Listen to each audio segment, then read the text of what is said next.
2024-25 নাট্যবৰ্ষত এদল অভিজ্ঞ নাট্যযোদ্ধাৰে শংকৰাজ থিয়েটাৰৰ বিশাল আয়োজন, এক ব্যতিক্ৰমী চিন্তা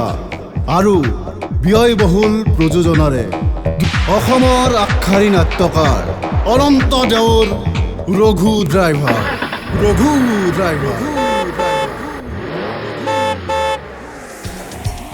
সমন্বয় একতা আৰু বিশেষ চিন্তাৰে ৰাজীৱ কলিতাৰ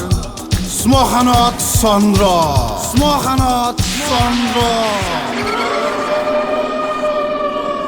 অসমৰ ভ্ৰাম্যমান জগতৰ বিশিষ্ট মহিলা নাট্যকাৰ ডক্টৰ সৰলা ভূঞাৰ বৃন্দাবনত গধূলি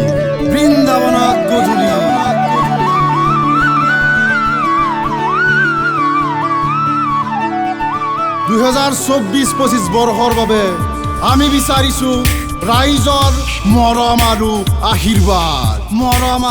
আশীৰ্বাদ।